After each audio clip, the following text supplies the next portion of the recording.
If I may see a show of hands, how many people in this room have read Rich Dad Poor Dad? Sebelumnya saya ingin bertanya, berapa banyak di antara Anda yang sudah membaca buku Rich Dad Poor Dad? Oh, most of you. That's good. Good. And who has not read the book yet? Oh, hampir semua dari Anda. Itu bagus. Dan siapa yang belum membaca bukunya? Oh, good. At least some potential customers in here. I appreciate that.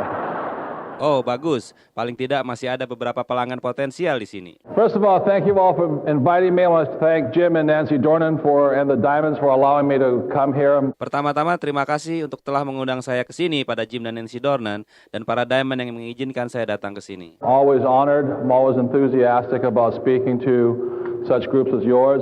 Sebuah kehormatan bagi saya dan saya selalu bersemangat untuk bisa berbicara pada grup seperti Anda. For those who have not read my book and not know my background, I'll give you a quick introduction. Untuk Anda yang belum membaca buku saya dan belum mengenal saya akan perkenalkan diri saya dengan singkat. As I said, my name is Robert Kiyosaki, fourth generation Japanese American. I was born and raised in Hawaii. Nama saya adalah Robert Kiyosaki, generasi keempat dari campuran Jepang Amerika. Saya lahir dan dibesarkan di Hawaii. And the name sounds like Kiyosaki, sounds like Kawasaki.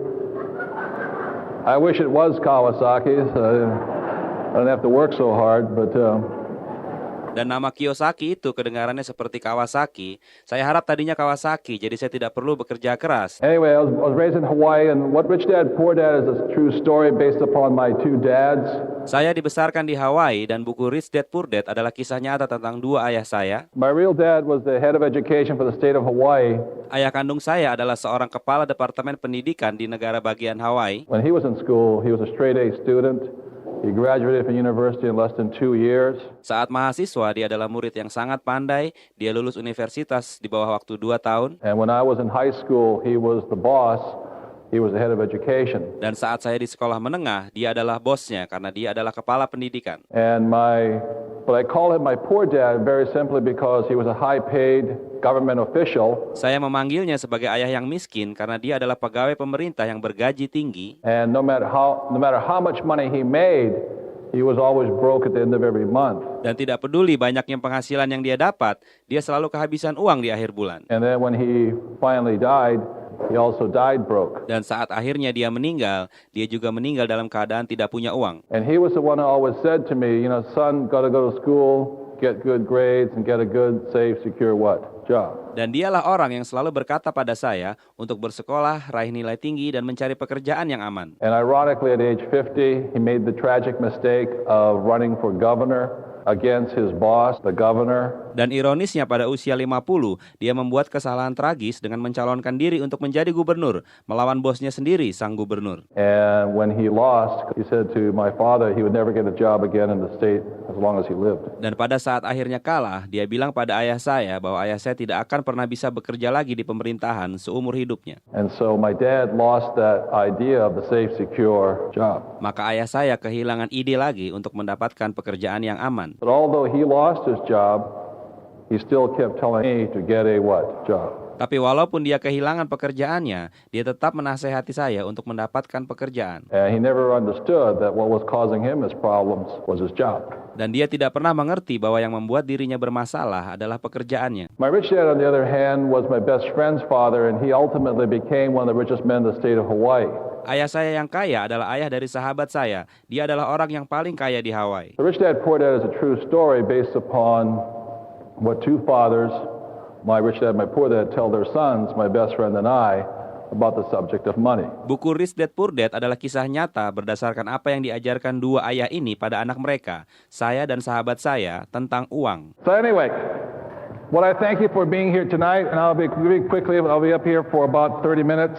Saya bersyukur bisa berada di sini dan saya akan bicara dengan cepat selama 30 menit. So if I can explain to you what my 3 books are about. Number 1, for those who read it, Rich Dad, Poor Dad was book number 1, and as the gentleman so kindly said, I printed 1,000 copies 3 years ago. Saya akan menjelaskan pada Anda tentang 3 buku saya. Nomor 1, untuk Anda yang sudah membacanya, Rich Dad Poor Dad adalah buku pertama saya, dan saya mencetaknya 1,000 kopi 3 tahun yang lalu. I had retired in 1994. I sold my company, sold my business, had all my real estate I needed. Saat itu saya sudah pensiun pada tahun 1994. Saya jual perusahaan saya jual bisnis saya simpan real estate yang saya butuhkan. And I retired and I decided to just write a book. So I wrote this book called Rich Dad, Poor Dad. I printed 1,000 copies. Dan saya pensiun dan putuskan untuk hanya menulis buku. Lalu saya tulis buku ini, Rich Dad Poor Dad, dan mencetaknya 1,000 kopi. And nobody would take the book. No bookstore would take it. No distributor would take it. Everybody said the book will never sell. Tapi tidak ada yang mau membelinya. Tidak ada toko buku yang mau menjualnya. Tidak ada penyalur yang mau mengambilnya. Mereka mengatakan buku ini tidak akan bisa terjual. But I printed 1,000 copies thinking my friends might want it. They didn't want it either. Saya cetak 1,000 kopi karena saya kira mungkin teman saya mau beli, tapi mereka juga tidak mau. And so I called my friend. I live in Phoenix, Arizona now. So I called my friend who lives in Austin, Texas, who owns huge car wash companies and real estate companies. Saya tinggal di Phoenix, Arizona, jadi saya telepon teman saya yang tinggal di Austin, Texas, yang memiliki perusahaan cuci mobil yang besar dan juga perusahaan real estate. I called him up and said, "Hey Keith, I want you to put one of my books. I have 1,000 copies. I'm going to put one of my books, 12 of my books inside your car wash and sell them there." Saya telepon dia dan saya bilang, Keith, saya ingin kamu menaruh buku saya sudah mencetaknya 1,000 kopi. Bagaimana kalau saya menaruh 12 buku saya di pencucian mobil kamu dan menjualnya di sana? And he said, "I don't sell books in car washes." And I said, "That's why I want you to put my book there." There's no competition. Dan dia bilang, saya tidak pernah jual buku di pencucian mobil. Saya bilang, itulah sebabnya saya ingin menjualnya di sana, karena tidak ada saingannya. He said, "Books don't sell in car washes." I said, "Just put it there." He says, "On consignment only." I said, okay. If nobody buys them, I'll take them back." He says, "Good." Dia bilang buku tidak dijual di pencucian mobil. Saya bilang taruh saja di sana, ini hanya titipan. Dia bilang oke. Kalau tidak ada yang beli nanti saya ambil kembali. Dia bilang bagus. So I put the books there and I call him a week later. He says, "They're still there. Nobody's buying them." Saya titip buku saya di sana dan seminggu kemudian dia telepon. Bukunya belum laku, tidak ada yang beli. And then suddenly he called up and he says, "They're all gone." Kemudian tiba-tiba dia telepon lagi. Dia bilang semua bukunya sudah tidak ada. And then about a week later I get a phone call and it says, "Hi, my name is Bill Galvin." Kira-kira seminggu kemudian saya menerima telepon. Dia bilang, "Hai, nama saya Bill Galbert." "How you doing?" He says, "Good book you wrote there." I said, "Yeah." He says, "How many books you got?" Saya bilang, "Apa kabar?" Dia bilang, "Buku kamu bagus sekali." Saya bilang, "Ya." Dia tanya, "Berapa buku yang kamu punya?" I said, 1,000 minus 12. He says, "Yeah, I know. I bought those 12." Saya bilang 1,000 buku dikurangi 12. Dia bilang, "Ya, saya tahu. Saya yang beli 12 buku itu." I said, "How many got less?" I said, 1,000 minus 12. He says, "I'll take them." So you'll take 1,000 books? Dia tanya sisanya ada berapa. Saya bilang 1,000 dikurangi 12 itu. Dia bilang saya beli semua. Saya tanya, "Kamu mau beli 1,000 buku itu?" I said, "Who are you?" And that's how it started. And that's how the book went all the way around the world. Dan begitulah awalnya. Begitu caranya buku tersebut tersebar ke seluruh dunia. It was that fast. And now it's number 1 or 2 in the Wall Street Journal, number 1 or 2 on the New York Times. Dan sekarang buku tersebut sudah jadi nomor 1 atau 2 di Wall Street Journal, nomor 1 atau 2 di New York Times. It's been on Sydney Morning Herald now for 90 weeks straight, top 10 list. So I really want to thank all of you out there who helped me get up to number 1. So thank you very much. Juga sudah masuk ke Sydney Morning Herald selama 90 minggu berturut-turut di 10 buku terlaris. Jadi saya ingin mengucapkan terima kasih pada Anda semua yang sudah membantu buku saya itu menjadi nomor 1. So what Rich Dad Poor Dad was about was the importance of one main point is in the book. Jadi isi dari buku Rich Dad Poor Dad itu adalah tentang pentingnya poin utama dalam buku itu, And it's the importance of financial literacy, income statements and balance sheets. yaitu pentingnya untuk kita mengerti tentang masalah keuangan seperti rekening pemasukan dan neraca keuangan. This is, for those who haven't seen the book, this is income, expense, asset, and liability. Seperti yang Anda lihat dalam buku ini adalah pemasukan, pengeluaran, aset, dan kewajiban. And the problem with most people is they leave school and they never have been shown an income statement and balance sheet. Masalahnya bagi kebanyakan orang, mereka menyelesaikan sekolah tanpa diperlihatkan apa itu rekening pemasukan atau neraca keuangan. So when I was about 15 in school, I was having trouble. I was flunking out because I can't spell. Pada saat saya berusia 15 tahun di sekolah, saya memiliki masalah karena saya kesulitan dalam mengeja. But what my rich dad said, and my poor dad kept saying, Robert, you got to have good Grades, got to have good grades. Tapi ayah saya yang miskin selalu mengatakan, Robert, kamu harus mendapatkan nilai yang baik. And my rich dad said, don't worry, just get through school. So I went through university and all this. Just get through school. Ayah saya yang kaya mengatakan, jangan khawatir, selesaikan saja sekolah, masuk universitas dan selesaikan sekolah. In the real world, let me tell you something. This is my rich dad. My bankers never asked me for my report card. Karena dalam dunia nyata, ini kata ayah saya yang kaya, bankir saya tidak pernah meminta raport sekolah saya. My bankers never said to me, Robert, you're a straight A student. You're smart. Let me lend you $10 million. Bankir saya tidak pernah memanggil saya dan mengatakan, Robert, kamu murid yang sangat pandai. Kamu pandai sekali, mari saya pinjamkan uang $10 juta. Has a banker ever asked you for your report card? Apakah orang bank Anda pernah meminta Anda untuk menunjukkan buku raport sekolah Anda? No. Banker doesn't care about your report card. What your banker cares about is your financial statement. And the problem is most people leave school and they've never seen a financial statement. Tidak, bank Anda tidak peduli akan nilai sekolah Anda. Yang bank Anda pedulikan adalah keadaan rekening keuangan Anda. Dan masalahnya, orang selesai sekolah dan tidak pernah melihat rekening keuangan ini. And that's the problem. And because they've never seen a financial statement like my rich dad, a PhD in education, he didn't know the difference between assets and liabilities. Itu masalahnya. Dan karena mereka tidak pernah melihat hal tersebut seperti ayah saya yang miskin, seorang PhD dalam bidang pendidikan, dia tidak pernah tahu perbedaan antara aset dan kewajiban. So my poor dad, the school teacher, he always thought his house was an asset, when really it was a liability. Jadi ayah saya yang miskin, si guru sekolah, ia selalu berpikir bahwa rumahnya adalah sebuah aset, padahal kenyataannya adalah sebuah kewajiban. And my rich dad said, well, I said, is my banker lying to my dad? He says, no. Banker's not lying to your dad. Saya bertanya, apakah bankir itu berbohong pada ayah saya? Dia bilang tidak, orang bank itu tidak bohong pada ayah kamu. When the banker says your house is an asset, he's not lying. He's not saying whose asset it is. It's his asset.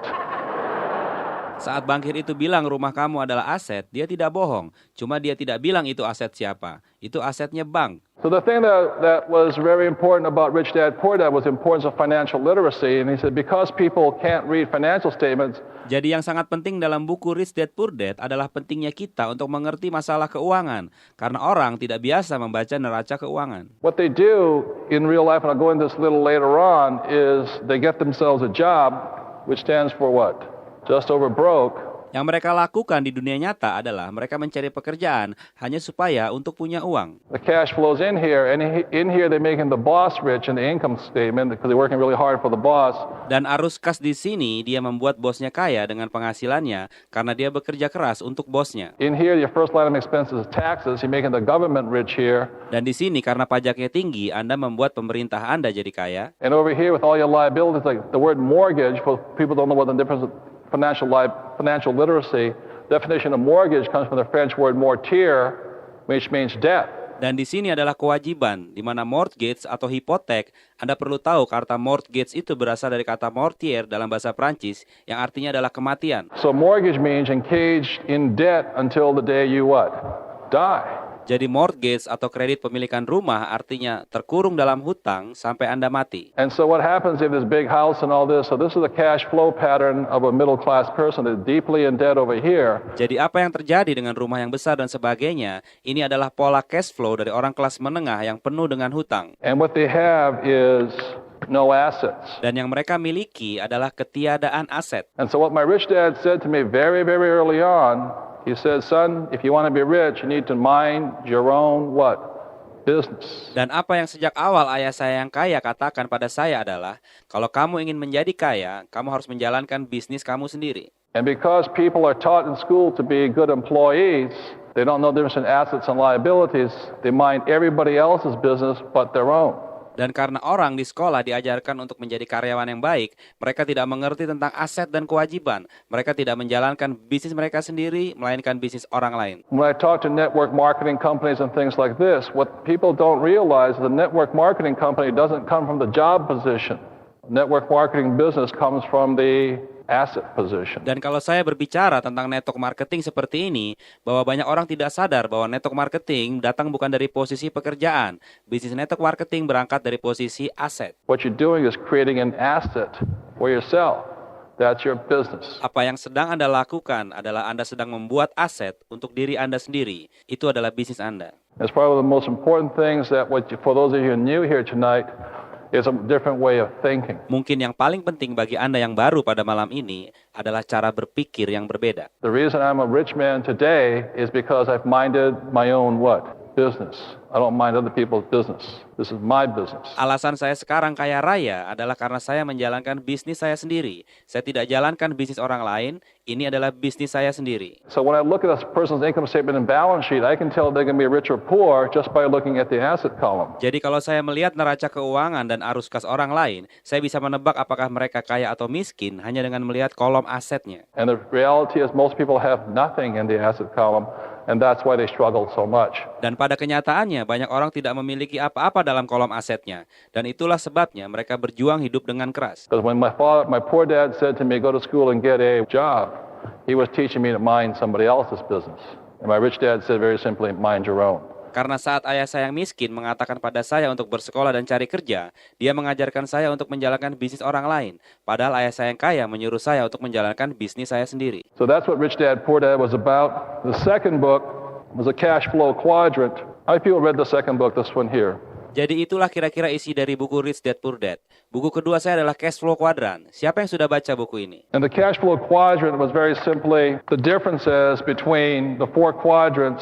Buku Cash Flow Quadrant ini menjelaskan dengan sederhana perbedaan di antara keempat kuadran. And the four quadrants, E stands for employee, S stands for small business or self-employed, B stands for business owner or investor, and I stands for business owner, and I stands for investor. Dan keempat kuadran ini adalah E untuk employee, S untuk small business, B untuk business owner, dan I untuk investor. So my poor dad who said go to school and get a job, what he was telling me to do was become an employee. Jadi ayah saya yang miskin yang menyuruh saya bersekolah dan mendapat pekerjaan, apa yang ia suruh adalah untuk menjadi karyawan. One big problem with it was what my rich dad taught me is the taxes on the four quadrants are different. Masalahnya adalah seperti yang diajarkan ayah saya yang kaya, adalah pajak-pajak dari setiap kuadran adalah berbeda. My rich dad said, if you want to get rich, this is the hardest quadrant to get rich from, simply because the tax laws are written against these guys. Ayah saya itu mengatakan kalau kamu ingin kaya, di kuadran kiri inilah tempat tersulit untuk jadi kaya, karena peraturan pajaknya ditulis melawan mereka. My mother, on the other hand, who was a registered nurse, she says, you know, Robert, I know you really want to be rich, and I know your dad wants you to get a job. Di lain pihak, ibu saya seorang perawat mengatakan, Robert, saya tahu kamu ingin jadi kaya. Saya tahu ayah kamu menginginkan kamu mendapat pekerjaan. She says, but, you know, Robert, if you want to be rich, become a doctor. In other words, she was telling me to join the what quadrant? Self-employed. Tapi ibu saya bilang, Robert, kalau kamu ingin jadi kaya, jadilah seorang dokter. Dengan kata lain, ibu saya mendorong saya untuk masuk kuadran self-employed. I said, Mom, there's only one problem with me becoming a doctor. She says, what's that? I'm not smart. Saya bilang ada satu masalah kenapa saya tidak bisa jadi dokter. Dia bilang apa itu? Saya tidak pintar. So the reason I'm a wealthy person and I don't work that hard is because I build businesses. I mind my own businesses. Jadi alasannya saya bisa menjadi orang kaya dan tidak perlu bekerja keras lagi adalah karena saya membangun bisnis. Saya jalankan bisnis saya sendiri. And I hire people over here. That's my job. Hire these people to mind my business. Dan saya menggaji orang-orang di kuadran ini. Itu tugas saya, menggaji orang lain untuk menjalankan bisnis saya. And that's why when you come to Network 21, what they're teaching you to do is be a business owner. Dan itulah sebabnya dari dalam Network 21, apa yang mereka ajarkan pada Anda adalah untuk menjadi business owner atau pemilik bisnis. Because they're completely different. My rich dad said, if you want to be a business owner, you have to listen to the words of these people. Karena itu sangat berbeda. Ayah saya yang kaya mengatakan, kalau Anda ingin jadi business owner, Anda harus mendengarkan kata-kata mereka. He said, you can always tell an employee, because at their core, they'll always, because they need security so badly. Dia bilang selalu lebih mudah menjadi karyawan, karena pada intinya mereka sangat membutuhkan keamanan. They'll always use the same words, and the words an employee will always use is, I'm looking for a safe, secure job. Mereka selalu menggunakan kata-kata yang sama. Kata-kata yang mereka gunakan adalah, saya mencari pekerjaan yang aman. And the key word in there is secure because there's fear in here, a lot of fear. So they cling to job security. Kata kuncinya adalah keamanan, karena selalu ada ketakutan di sana. Banyak ketakutan sehingga mereka bergantung pada keamanan pekerjaan mereka. A lot of times in the S quadrant, he says they'll use a different set of words. S quadrants will say, if you want something done right, you got to do it by yourself. Di kuadran S ini juga menggunakan kata-kata yang berbeda. Di kuadran S mengatakan, kalau Anda ingin semuanya berjalan lancar, Anda harus melakukannya sendiri. They work and work and work and work because they got to do it on their own. Mereka bekerja dan bekerja karena semuanya harus mereka lakukan sendiri. Their theme song is nobody does it better, or I did it my way. Intinya adalah tidak ada orang yang bisa lakukan lebih baik atau saya lakukan dengan cara saya. And the other problem with this over here is the tax laws. These are the second worst tax laws in America. Dan masalah di kuadran ini adalah hukum pajaknya nomor 2 yang terjelek di sini di Amerika. In 1943, tax laws are written against these guys. In 1986, tax laws are written against these guys. Tahun 1943, hukum pajak ditulis untuk melawan yang di sini, dan 1986 menyerang yang ini. So, how do you tell the difference between a small business owner and a business owner? The way you tell it is that a small business owner or a self-employed individual, the question is, can you leave your business? Jadi bagaimana membedakan antara small business owner dan business owner?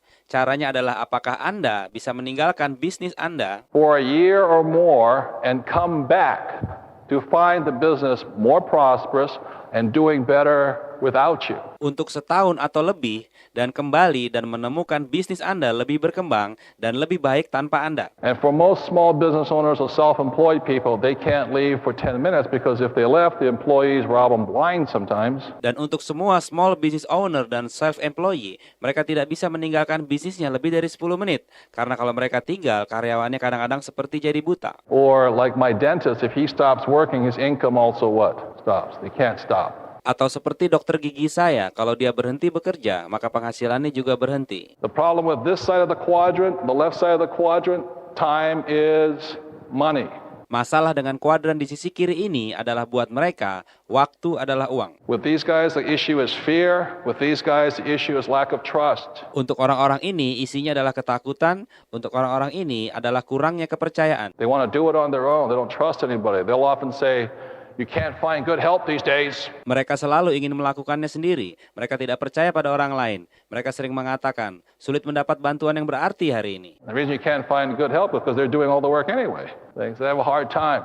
Padahal itu terjadi karena mereka saja yang maunya melakukan sendiri. Sangatlah sulit. So what Network 21 is attempting to do is train you to have the mental ability and the emotional ability to cross over to this side, because this is the side the rich operate on. Apa yang dicoba lakukan oleh Network 21 adalah melatih Anda untuk memiliki kemampuan mental dan emosi agar Anda bisa berpindah ke kuadran sisi kanan. Karena di kuadran kanan inilah para orang kaya beroperasi. If you want to be rich, the chances are better over here, not over here. Does it make sense, you guys here? Kalau Anda ingin jadi kaya, kesempatannya lebih baik di sisi kanan dan bukan di sisi kiri. Anda mengerti maksud saya? Because over here, what you have is a system working for you. Karena di sisi kanan ini, Anda akan memiliki sistem yang akan bekerja untuk Anda. And Network 21 is one of the best systems I've ever seen. Now, the part about the system that I really like is that the system is designed to educate. Dan Network 21 adalah sistem terbaik yang pernah saya lihat. Bagian sistem yang paling saya sukai adalah karena sistem ini didesain untuk memberi pendidikan. A lot of people think, well, I'll just join the network marketing company and next month I'll be rich. Banyak orang mengira kalau saya join bisnis network marketing, maka bulan depannya saya sudah akan kaya. That's not the way it works. I have built businesses for most of my life.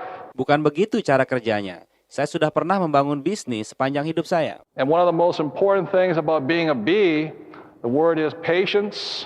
Another word is called delayed gratification. That's the emotion in this. Dan hal paling penting untuk berada pada kuadran B adalah kata-kata seperti kesabaran dan menunda kenyamanan. Ada emosi di dalamnya. So when you look at the emotional intelligence, this person is fear.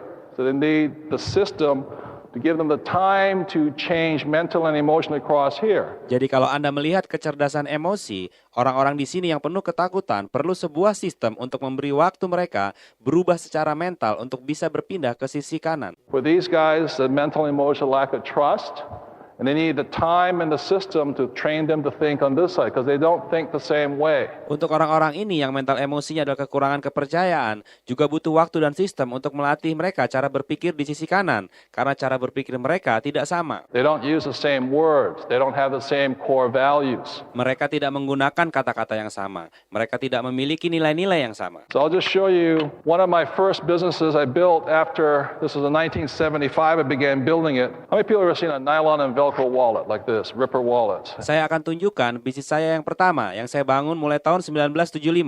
Siapa yang pernah lihat dompet nilon atau Velcro seperti ini? This was my first business I came out with after I came back from Vietnam. Ini adalah bisnis saya yang pertama yang saya mulai sepulangnya saya dari perang Vietnam. We started building this thing. We went worldwide. In my 20s, I was a multi-millionaire building these wallets. Saya mulai membangunnya, bisnisnya berkembang ke seluruh dunia. Dalam umur 20-an, saya sudah jadi jutawan karena bisnis dompet ini. We started off, after 3 years, we were worldwide, multi-millionaires, really, really rich, really cocky, really arrogant, and we went broke. Kami memulainya dan setelah 3 tahun kami mendunia, kami jadi multi jutawan, kami sangat-sangat kaya, sangat-sangat sombong, sangat arogan, dan kemudian kami bangkrut. And people ask me, what caused you to go broke? I said, well, stupidity was one, you know. Banyak orang tanya, kenapa bisa bangkrut? Saya bilang salah satunya adalah kebodohan. But what happened was because we went up really quickly, but we were still actually S's and not really what? B's. Our system wasn't strong yet. Tapi yang terjadi adalah karena kami berhasil dengan sangat cepat, tapi kami sebenarnya masih di kuadran S dan belum ke kuadran B karena sistem kami belum cukup kuat. The other thing that happens is this. I found out the hard way that when your money goes up, you think your intelligence goes with it when reality is going down. Hal lain yang terjadi adalah pada saat kondisi keuangan Anda melesat naik, Anda pikir kecerdasan Anda mengikutinya, padahal kenyataannya malah menurun. And that idea of your money goes up, the first thing that trapped me was fast cars and faster women.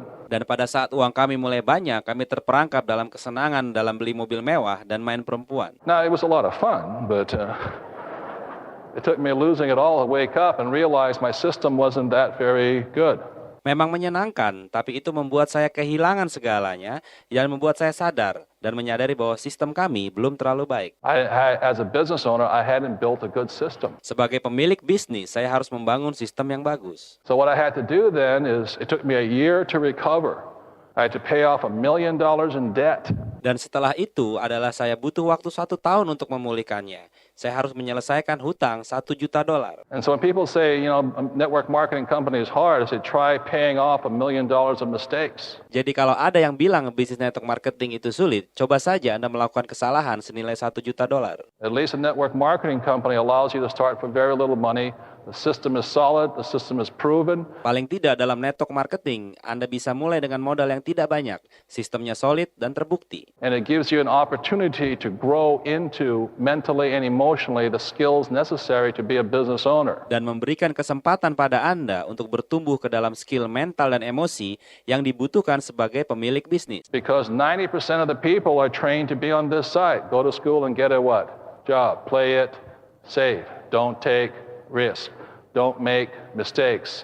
Be a part of the herd. Karena 90% orang terlatih untuk berada di sisi kiri, bersekolah dan cari pekerjaan, bermain aman, jangan ambil risiko, jangan buat kesalahan, dan tetap jadi bagian dari dunia. Can't do it if you're going to be a business owner. Anda tidak bisa lakukan itu kalau ingin jadi business owner. The reality is 1 out of 100 make it in 10 years. 1 out of 100. Kenyataannya adalah 1 dari 100 orang yang berhasil dalam 10 tahun. 1:100. So what a network marketing company does is give you the chance to make it because the system is strong. And the system I built wasn't strong. Tapi network marketing memberikan kesempatan yang lebih besar karena didukung oleh sistem yang kuat. Sistem saya dulu belum kuat. So after a year, you know, people say, well, how did you recover after losing about $1 million? I said, well, I slept like a baby. Setelah setahun, banyak orang tanya bagaimana Anda bisa pulih setelah mengalami kerugian $1 juta. Saya bilang, saya tidur seperti bayi. Which meant I woke up every 2 hours crying, you know. Maksudnya setiap 2 jam saya bangun dan menangis. So after a year of just absolute misery, you know, my poor dad, the school teacher says, I told you you should have got a what? Job. Jadi setelah 1 tahun dalam kegagalan, ayah saya yang miskin mengatakan, saya sudah bilang kan, kamu untuk cari pekerjaan saja. And my rich dad said, don't worry. He says, most multimillionaires lose 3 businesses before they become rich. He says, you lost 1, you got 2 more to go. Ayah saya yang kaya bilang, jangan takut. Para jutawan biasanya kehilangan 3 bisnis sebelum akhirnya berhasil. Kamu sudah kehilangan 1 dan masih ada 2 lagi. So for the next few years, I took me digging myself out. It was a really good experience in retrospect. I learned more rebuilding the company. Jadi tahun berikutnya saya banyak belajar, saya banyak lebih menghargai, dan saya mulai membangun kembali perusahaan tersebut. And when I rebuilt the company, I got a little bit smarter and developed this product. Dan saat saya membangunnya kembali, saya menjadi lebih pintar dan memproduksi produk ini. So I started doing rock and roll products. I worked for Van Halen, Pink Floyd, Boy George. This is Police. This is Boy George's wallet here. Jadi saya mulai membuat produk dompet yang berhubungan dengan rock and roll seperti Van Halen, Pink Floyd, Boy George, The Police. Ini dompetnya Boy George. I rebuilt the business. Extremely successful. So then I was a millionaire in my 20s, millionaires in my 30s. This business went straight up again. It took me about 3 years to build it again. Saya kembali membangun bisnis saya, kembali menjadi sangat sukses sehingga saya pernah jadi jutawan di usia 20-an, 30-an. Bisnis saya tegak kembali dan membutuhkan 3 tahun untuk membangun ulang. And then it came straight down. Again, the same problem. I didn't learn a thing, and the system was weak. Dan kemudian jatuh bangkrut lagi, masih dengan masalah yang sama. Saya masih harus belajar karena sistemnya masih lemah. So when I talk to people, I say, look, you got to understand something. That if you're going to build a network marketing business, Jadi kalau saya mengatakan pada orang lain, saya bilang Anda harus mengerti satu hal. Kalau Anda ingin membangun bisnis network marketing, at least the first thing you want to look for is an excellent, strong, proven what? System. minimal yang harus Anda cari adalah sistem yang kuat, hebat, dan terbukti. And you want great leadership, people who are going to pull you along, let you mature, let you grow mentally and emotionally to come over here. Dan Anda juga perlu beberapa pemimpin yang baik, orang-orang yang akan menarik Anda, membantu Anda tumbuh dewasa, membantu Anda berkembang dalam hal mental, emosi, dan untuk masuk ke dalam sini. If you think you can do it my way, welcome to the club. But let me tell you something from a person who's been building them since I was a kid. Tapi kalau Anda ingin lakukan dengan cara saya tadi, silakan saja. Tapi sebagai orang yang sudah mencoba membangun bisnis sejak saya kecil, It's not the easiest. It's not what people think it is. They're completely different people in each quadrant.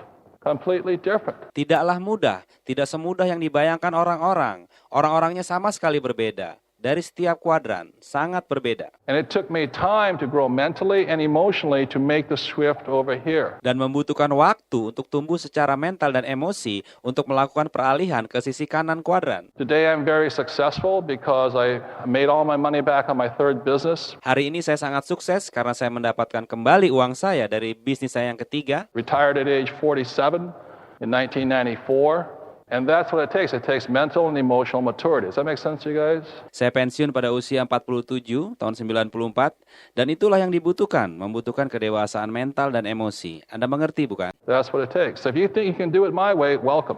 But the odds are 1 out of 100 makes it. Itulah yang dibutuhkan. Jadi kalau Anda ingin melakukan bisnis yang sudah saya lakukan, silakan. Tapi tantangannya adalah keberhasilannya 1:100. That's why when in the middle of the big market crash right now, a lot of these .com companies, they were run by young kids who knew nothing about running a what? Business. Itulah sebabnya sekarang kita ada di tengah kejatuhan pasar dari perusahaan-perusahaan .com yang dijalankan oleh anak-anak muda yang tidak tahu sama sekali tentang menjalankan bisnis. And that's why many of these guys are going to lose their money because they invested in a scheme and not a system. Very big difference here. Itulah alasannya anak-anak ini akan kehilangan banyak uang karena melakukan investasi dalam sebuah skema dan bukan sebuah sistem. Sangat berbeda sekali. So, then my third book here, which is Rich Dad's Guide to Investing.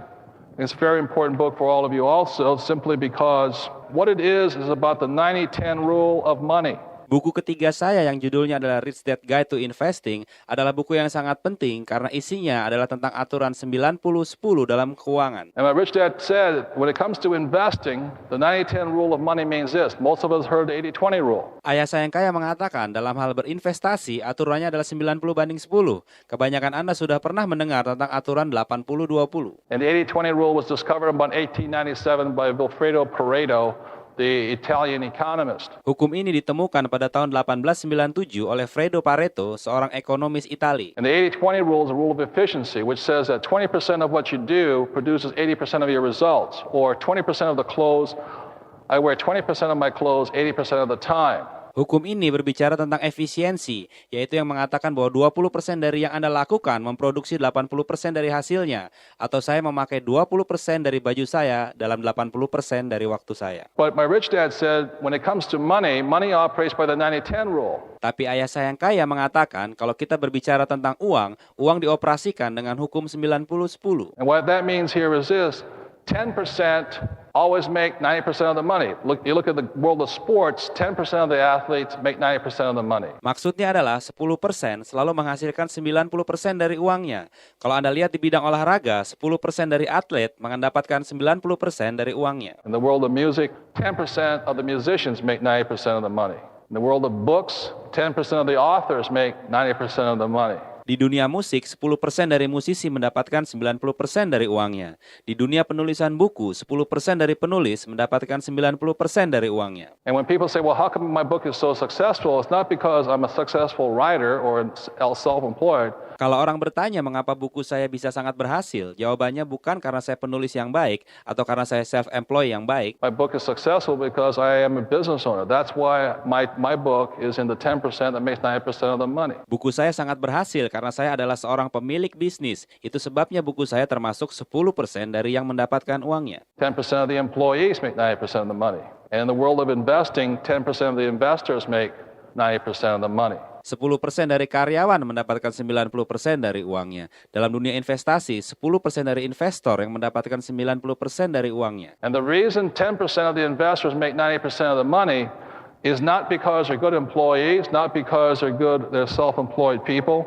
Dan alasan mengapa 10% investor yang mendapatkan 90% uangnya adalah bukan karena mereka adalah para karyawan atau para self-employed. The reason the 10% make 90% of the money is because most of them come from the B quadrant. Alasannya mereka mendapatkan yang 90% adalah karena mereka sebagian besar datang dari kuadran B. And when I come back in the next hour, I'll explain why the tax laws are written for only people who are in the B quadrant who want to be investors. Dan nanti saya akan jelaskan mengapa hukum pajak itu ditulis hanya untuk orang-orang di kuadran B yang ingin jadi investor. I know employees invest, but generally employee invest the same way they have their job.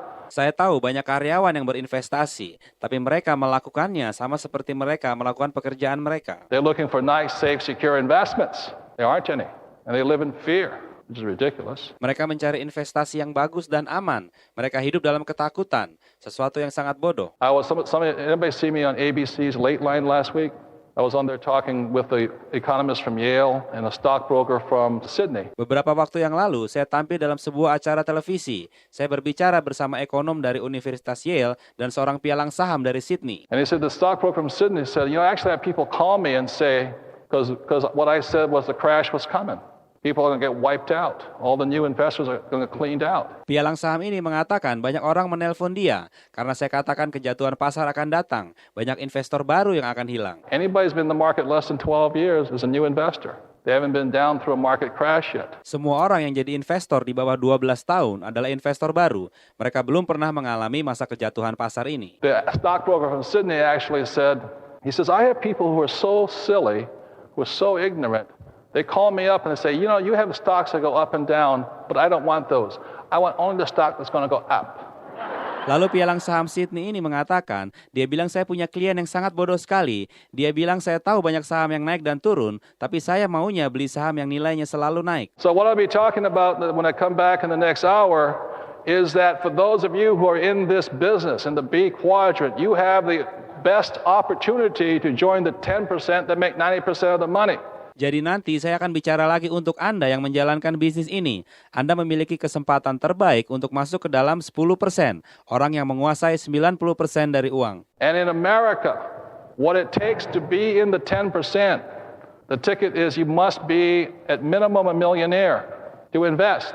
Dan di Amerika, untuk masuk ke dalam kelompok yang 10% itu, tiketnya minimum adalah Anda harus seorang jutawan untuk bisa berinvestasi. In America, the Securities and Exchange Commission defines an accredited investor as somebody with $1 million and at least $200,000 passive income to invest with me. Di Amerika, dalam peraturan dari Komisi Keamanan Bursa, menentukan bahwa untuk menjadi investor, Anda harus memiliki minimal $1 juta dan minimum $200,000 passive income untuk bisa berinvestasi. It is only your diamonds that are allowed to invest like the 10% and the 10% who make the 90%. Jadi hanya para diamond Anda yang diizinkan untuk berinvestasi, seperti pada kelompok 10% ini. Dan 10% inilah yang mendapatkan 90% dari uang. So unfortunately, ladies and gentlemen, the honest to God truth here is that Rich Dad's Guide to Investing is about what the rich invest in that the poor and middle class are not allowed to invest in.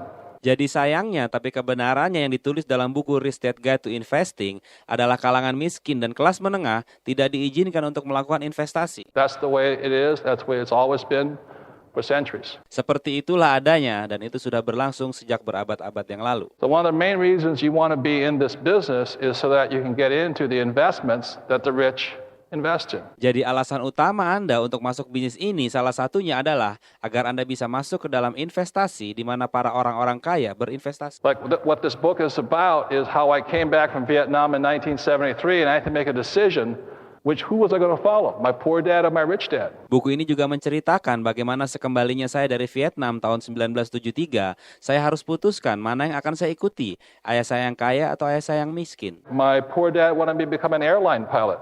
My rich dad said, don't be ridiculous, I don't make enough money. Ayah saya yang miskin ingin agar saya jadi pilot dari maskapai penerbangan. Ayah saya yang kaya bilang, jangan ceroboh, di sana uangnya tidak banyak. He says, who's going to pay you $5 million a year? Not the airlines. 10 million a year, not the airlines. 30 million a year, not the airlines. Dia bilang, siapa yang mau bayar kamu 5 juta per tahun, 10 juta per tahun, 30 juta dolar per tahun? Bukan perusahaan penerbangan kan? He says, if you want to be rich, you got to be on the B and the I side. So when I come back this evening, I'll talk about investing on the B and the I side. Dia bilang, kalau kamu ingin jadi kaya, kamu harus masuk ke dalam kuadran B atau kuadran I. Nanti saya akan ceritakan tentang berinvestasi di dalam kuadran B dan I. So the reason I wanted to become a millionaire was not to become a millionaire. To become a millionaire is not the end. To become a millionaire is the beginning. Jadi alasan saya untuk jadi jutawan adalah bukan agar saya jadi jutawan. Menjadi jutawan bukan adalah akhir, tapi sebagai sebuah awal. To become a millionaire was a ticket to join the boys club. Because the rich boys or men don't let you in unless you're what? Rich. Menjadi jutawan adalah tiket untuk bergabung ke dalam kelompok orang-orang itu. Karena orang-orang kaya itu tidak memperbolehkan Anda masuk kecuali Anda kaya. They don't let the small petty players in. You have to be rich. Mereka tidak mau membiarkan pemain kecil masuk. Anda harus kaya dulu. So one of the main reasons I come and I talk to organizations such as yours is that you sit tonight with the opportunity. Jadi alasan utama saya mau berbicara di depan organisasi seperti ini adalah karena Anda duduk di sana memegang sebuah kesempatan. If you have the patience and the delayed gratification to build a business big enough so that you become a millionaire. Kalau Anda punya kesabaran dan mau menunda kenikmatan untuk membangun bisnis ini dengan besar sehingga Anda bisa menjadi jutawan. With a passive income big enough so that people will let you in the door to make even more money. Dengan pasif income yang cukup besar sehingga mereka akan membuka pintu bagi Anda untuk mendapatkan uang lebih banyak lagi. But if you choose to stay on this side, the odds are you'll probably never make the grade on this side. Tapi kalau Anda memilih hanya bertahan di sisi kuadran yang kiri ini, akibatnya Anda mungkin tidak akan pernah mendapatkan hal besar yang ada di kanan kuadran. So the reason I go and I speak and I talk to people is if you want to become rich, you have to build or mind your own business and then invest. Jadi tujuan saya berbicara di sini adalah kalau Anda ingin jadi kaya, Anda harus membangun dan menjalankan bisnis ini dan kemudian berinvestasi.